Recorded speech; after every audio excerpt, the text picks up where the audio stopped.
In part one, we told you about William Cowper and John Newton in their early life, but now in part two, we're going to tell you how they both took part in the anti-slave campaign. Also, other campaigners and campaigns that would help the cause. St. Peter and St. Paul only played a big part in John and William's life. In 1779, William and John wrote the Only hymns together, beautiful hymns that are still used in churches today. In 1788, William was now a well-loved poet and was well established. So the Abolition for Slavery campaigners approached him and asked William if he would write some verses, which he wanted to do, and he wrote the very famous A Negro's Complaint. It was then published in the Gentleman's Magazine in 1788. Forced from home and all its pleasures, Africa's coast I left forlorn. To increase the stranger's treasures, over the raging billows borne, men from England bought and sold me, paid my price in paltry gold, but, though slave they have enrolled me, minds are never to be sold. The Society for the Abolition of Slavery would try anything within their means to get this campaign across to the British people to stop this terrible trade. The sugar was big, one of the biggest slave labour trades. So to try and boycott the sugar would be a great way to start a campaign. This also included children. In these beautiful Georgian houses, it was very popular to hold tea parties to show off to your friends. So to target these parties that were arranged by the women of the household that also looked after the household budget was a great way to put across the campaign. To get public backing to boycott the sugar in their tea, cakes and all the sugar items of the day. The sugar that came from the production of the slave labour plantations. These beautiful Georgian elegant rooms where the tea parties took place, the boycott of the sugar began. Do you take sugar? There were teapots that the wealthy households had, which had pictures of the owners sitting and putting out their cup for their slave. They didn't even look at them. They didn't exist. They were just there to work. This is one of those teapots, a portrait of John Glassford with his slave. He was one of the biggest tobacco merchants of the time. Josiah Wedgwood was an English potter, entrepreneur and abolitionist, one of our greatest potters in this country. Josiah Wedgwood was a close friend of Thomas Clarkson. Now, Thomas Clarkson and Granville Sharp were two of the members that started up the first anti-slave movement. There was about 12 members and 9 of those were Quakers. And these people were the ones that started to make the awareness of the slave trade. It was in 1787 that Josiah Wedgwood makes his great contribution to the anti-slavery cause for a very powerful and compelling image, the slave cameo and medallion. This was adopted as a seal for the Anti-Slavery Society. It was designed by William Hackwood, one of Wedgwood's best potters. It is an image of a black man dressed in only a breechcloth, whose hands and feet are bound with heavy chains. He is kneeling on the ground with his arms raised and fingers interlocked in a pleading or praying fashion. Children had a political voice back then. Some of them even started campaigning before their parents and teachers did. These children would save their pocket money to give to the cause. They made embroideries They signed petitions, and of course they boycotted the sugar. Pamphlets were made that were sent to schools to teach children about this diabolical trade.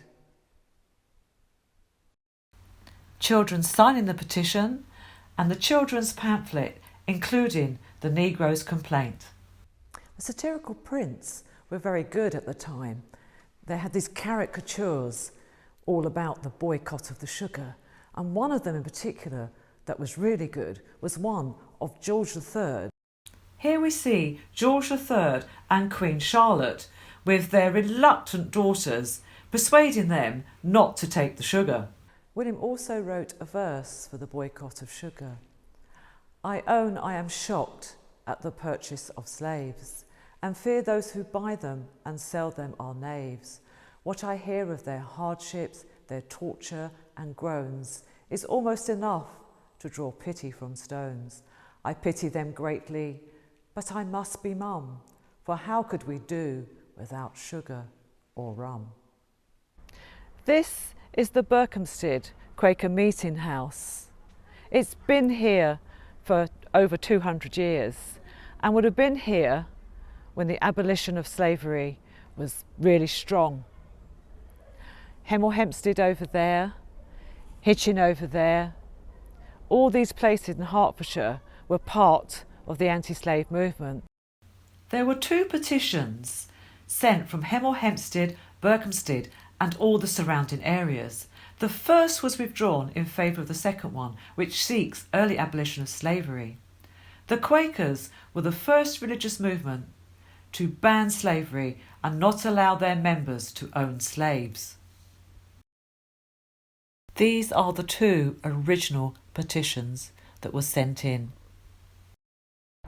Benjamin Lay is probably one of the best Quakers of all that took part in the abolition of slavery. He's not so well known, but he was an absolutely fascinating, radical man. He only stood 4 feet tall, but what Benjamin lacked in stature, he certainly made up for in moral courage. Quaker Benjamin Lay was born in 1682 in Essex. He was a feminist. He was a militant vegetarian, way ahead of his time, and he was also one of the biggest abolitionists. When he was 21, he became a sailor, and this is when he started to realise what was going on with slavery, and it horrified him. After 12 years as a sailor, he set off to Barbados. Benjamin and his wife Sarah went to Barbados to set up a grocery store, but it couldn't have turned out more of a nightmare. When they got there, they realised how terrible the slave trade was, and Barbados was the leading country in the slave trade. He saw men and women and children beaten, tortured. Even one man took his own life. This was terrible for Benjamin to take. It really, really turned his stomach. This horror was just too much to take. He next travels to Philadelphia. After Barbados, he went to Philadelphia, where he befriended, of all people, Benjamin Franklin. And he asked Benjamin Franklin if he would publish his book about anti-slavery. And Benjamin Franklin did publish his wonderful book. Benjamin was sitting at the Quaker meeting in Philadelphia, the annual meeting at Burlington Quaker Meeting House. He sat there quietly waiting for his turn. His turn came. He stood up, and under his coat he had a sword, which he pulled out. He also had a book that had been hollowed out, filled with berry juice. He produced it and slashed the juice so it looked like blood, and he threw it all over the people sitting there. It went all over the slave traders, and there was chaos and shouting, and women were screaming, and Benjamin just stood quietly. He'd achieved what he'd come to do. This is the meeting house in 1738 where Benjamin's protest took place. In 1774, in Philadelphia, the Quakers forbade all their members to sell or to buy slaves. And then the movement went to the London Quakers meeting, and they soon followed suit, and no Quaker was allowed to have slaves. Benjamin Lay, once disowned by the Quakers and now regarded as one of the leading abolitionists and humanitarians of the time. William Cowper was well known for his quotes. His poetry was very well received. William also wrote other anti-slavery verses: for charity, from the task, pity for the poor Africans, the morning dream, and sweet meat has sour sauce. William's quotes are still used today. Oh, for a closer walk with God. God moves in a mysterious way. Puss, Tiny and Bess, William's 3 pet hares. William had 3 hares called Tiny, Bess and Puss, and he wrote about them, and they too appeared in the Gentleman's Magazine. He loved these hares and wrote in great detail about their daily life and all their goings-on. William at home with his beloved hares. William's work was often quoted by Dr. Martin Luther King in the 20th century, and today we still quote him and love his work. So we've looked at William Cowper's part in the anti-slave movement. It's now time to look at John Newton's involvement, what he did from a slaver to an abolitionist. In 1779, John Newton was invited by John Thornton to become rector of St Mary Ormond in London, where he officiated until his death. John had sought redemption for his sins as a slave trader, but it was many years until he became public about it and would speak out against the trade. He thought it was such a terrible thing that he had done, and that's how Amazing Grace became the hymn that we know today. I am not the man I ought to be. I am not the man I wish to be. And I am not the man I hope to be. But by the grace of God, I am not the man I used to be. William Wilberforce was born in 1759, probably one of our best known abolitionists. He was born in Hull and he went to Cambridge, and then he became an MP. Wilberforce and Newton, now great friends, both fight for the cause. William Wilberforce was questioning his faith and what he was going to do with his life. John persuaded him to stay in politics because this was the best position in the House of Commons to help the cause. And this is what William did to help the movement. After the American War, which was 1776 to 1783, the emergence of the community of black refugees in London really started. The abolition finally began to take political momentum. The abolitionist movement gained strength as former slaves told their stories and opened the eyes of wider society into the realities of slavery. Olaudah Equiano was one of the most prominent and influential black voices of the abolition movement. He published his autobiography and then in 1788 attended debates in the House of Commons on slavery and the abolition of the slave trade. The slave trade started in 1562, and by 1730 Britain was the biggest slave trader in all the world.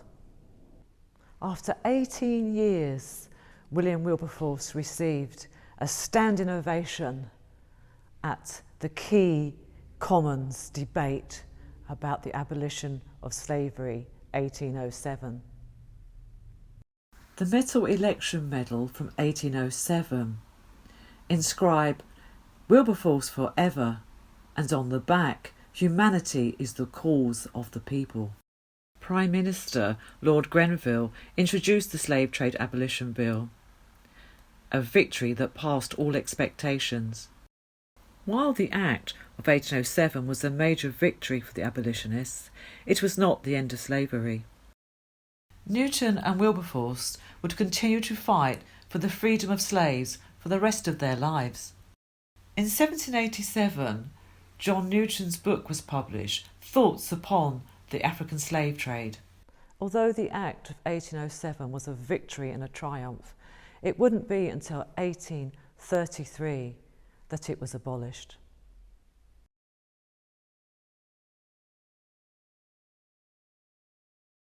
The House of Commons passed the Act in July 1833, shortly after William Wilberforce died, and he was buried at Westminster Abbey.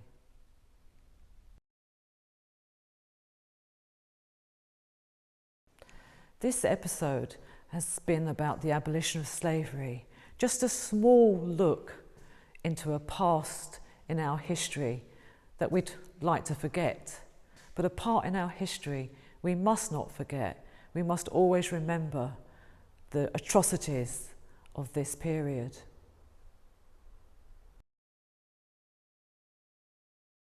The abolition of slavery was a worldwide political issue. If you look at your house and your house name, it could be still, even today, connected to the blood money of slavery. All through history, there have been so many things that have been paid for with this money. Take a look in your area and see what you can find.